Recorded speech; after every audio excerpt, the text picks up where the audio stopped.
আমাদের ভিডিও প্রতিদিন দুপুর 2টো থেকে 3টের মধ্যে আর রাত্রির 10টায় পাবেন। আজকের গল্পটি এক হাসপাতালের, যার নাম ছিল সেন্ট অ্যাডভিন। সুসানের প্রথম নাইট শিফট ছিল সেন্ট অ্যাডভিন হাসপাতাল। সেন্ট অ্যাডভিন হাসপাতালের পুরনো ভবনে শহরের বাইরের একটি জায়গায় অবস্থিত এই হাসপাতালটি সম্পর্কে অনেক কাহিনী আছে। বিশেষ করে এটি নাকি একটি ভুতুড়ে হাসপাতাল। তবে সুসান এসবকে কুসংস্কার বলে উড়িয়ে দিয়েছিল। তার একমাত্র ভয় ছিল নির্জনতা আর তার মাঝে অদ্ভুত শব্দ, যা অন্ধকার করিডোর থেকে ভেসে আসত। কিন্তু আজ রাত তার এই ধারণা বদলে দেবে। রাত 2টো। হাসপাতালটাকে কিছুটা অদ্ভুত লাগছিল। আলোগুলো টিমটিম করছিল আর দূর থেকে শূন্য গম গম আওয়াজ শোনা যাচ্ছিল, যেন কেউ হেঁটে যাচ্ছে, কিন্তু আশেপাশে কেউ নেই। সুসান ভাবল পুরনো ভবন হওয়ার কারণে হয়তো শব্দগুলি হচ্ছে। কিন্তু ঠিক তখনই তার পেজার বেজে উঠল। রুম 329, রোগীর জরুরি অবস্থা। সে দ্রুত রোগীর দিকে ছুটে গেল, কিন্তু বিছানাটা ছিল ফাঁকা। দরজার চার্টের উপর লেখা ছিল সুজয় দাস মৃত। হতবাক হয়ে সে হাসপাতালের রেকর্ড চেক করলো। সুজয় দাস তো কিছুক্ষণ আগেই মারা গেছেন। একজন ক্যান্সারের রোগী ছিলেন তিনি। গত কয়েকদিন ধরেই অচেতন ছিলেন। তাহলে তার পেজার কেন বাজছে? মন অশান্ত হলেও সে রুমটা ছেড়ে বেরিয়ে এলো। কিন্তু হঠাৎ করিডোরের কোণে কিছুটা নাড়াচাড়া চোখে পড়ল তার। একজন মানুষ, রোগা এবং ক্লান্ত, হাসপাতালের গ্রাউন্ড পড়া ধীরে ধীরে দূরে হাঁটছিল। সেটা সেই মানুষটি ছিল যে একটু আগে মারা গেছিল। কিন্তু সে তো মারা গেছে। সুসান দ্রুত তার পেছনে ছুটল, তাকে ডাকতে ডাকতে। কিন্তু সে একবারও পেছন ফিরে তাকালো না। সে পুরনো ড্রয়িংয়ের দিকে যাচ্ছিল। সেখানে আগুন লাগার পর বহু বছর ধরে সব বন্ধ ছিল। সে দরজাগুলো তো লক থাকার কথা ছিল, কিন্তু সে তো কোনো কষ্ট ছাড়া সেগুলোকে পেরিয়ে চলে যাচ্ছে। অন্ধকারের মধ্যে মিলিয়ে গেল সে। সুসান দ্বিধায় পড়ে গেল, কিন্তু কোনো অদৃশ্য টান তাকে সেই অন্ধকারের দিকে টেনে নিয়ে যাচ্ছিল। সে ভেতরে ঢুকল। এই অংশে বাতাসটা আরো ঠান্ডা। পুরনো পুড়ে যাওয়ার গন্ধ আর এই স্যাঁতস্যাঁতে বাতাসে মিলে এক অদ্ভুত পরিবেশের সৃষ্টি করেছিল। আলো টিমটিম করছিল। করিডোরের অল্প অংশই শুধু দেখা যাচ্ছিল। হঠাৎ করে একটা নারী কণ্ঠ শোনা গেল। ফিসফিস করে বলছে, আমাকে বাঁচা। শব্দটা যেন তার চারপাশ থেকে আসছে। সেই ভয়ঙ্কর কণ্ঠস্বর অনুসরণ করে আরো গভীরের দিকে ঢুকে গেল সে।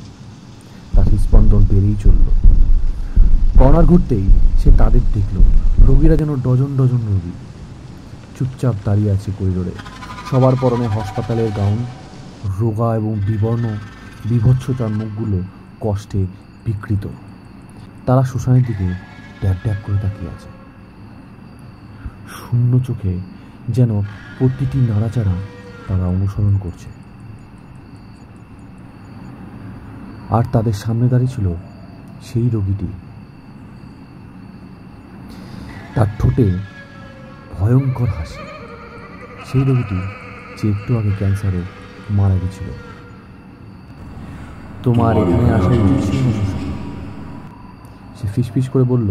তার কণ্ঠস্বর ছিল স্ট্যাটিক আর অমানবিক কিছু মিশ্রণে এক ভয়ঙ্কর রূপ।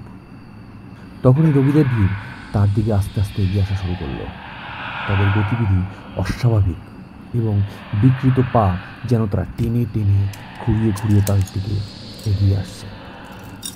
সুসান পিছু হটল, কিন্তু করিডোরটা যেন লম্বা হয়ে যাচ্ছে। এক্সিট যেন আরও দূরে সরে যাচ্ছে। একজন রোগী সুসানের হাত ধরে টেনে ধরল। তার স্পর্শ বরফের মতো ঠান্ডা আর শক্ত। সে চিৎকার করে ছুটে পালানোর চেষ্টা করলো, কিন্তু আরও হাত তাকে টেনে ধরে তাকে মেঝেতে ফেলে দিল। তাদের ফিসফিসানিতে চারপাশ ভরে গেল, আমাদের সাথে চলো, আমাদের সাথে চলো। এই একই কথা তারা যেন বারবার চিৎকার করে বলে যাচ্ছে। আতঙ্কের মাঝে সে আরও এক ভয়ঙ্কর কিছু দেখল। রোগীদের পেছনে একটি ছায়ামূর্তি, একজন নার্সের ইউনিফর্ম পরা, কিন্তু তার মুখ ছিল ভীষণ বিভৎস রকমের। শূন্য চোখ, যেন চোখের মণি আর নেই, পুরোটাই সাদা। এমন এক মুখ যা অসম্ভবভাবে বড়। মুখ থেকে গলা অবধি পুরো লম্বালম্বিভাবে চেরা, আর তার লম্বা লম্বা চিকন আঙ্গুলগুলো এক অস্বাভাবিকভাবে লম্বা আর ধারালো। এটা সেই নার্স ছিল যে একসময় এখানে কাজ করত। সে পাগল হয়ে গিয়েছিল শুনেছিলাম, এবং এই ড্রয়িংয়ের ডজন ডজন রোগীদের হত্যা করে ফেলেছিল। তারপর আগুন লাগিয়ে দিয়েছিল এই ড্রয়িংটাকে। এখন সে সুশানের দিকে এগিয়ে আসছিল। রোগীদের ভিড় তাকে আচ্ছন্ন করছিল। সুশান অনুভব করলো যেন তাকে ঠান্ডা অন্ধকারের শূন্যতার মধ্যে টেনে নিয়ে যাওয়া হচ্ছে।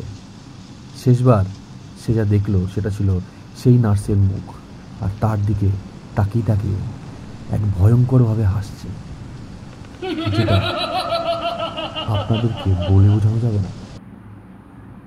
এবং ধীরে ধীরে সব অন্ধকারে হারিয়ে গেল।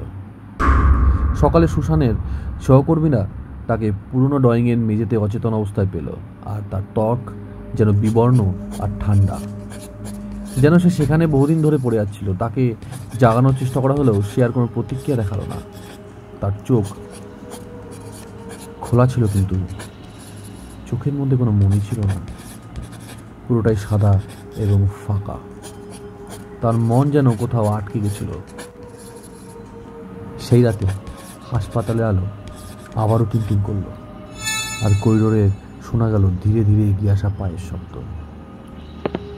এবং আরেকজন নার্সের পেজারে বেজে উঠল, রুম 329, রোগীর রুম 329, একজন গুরুতর রোগী।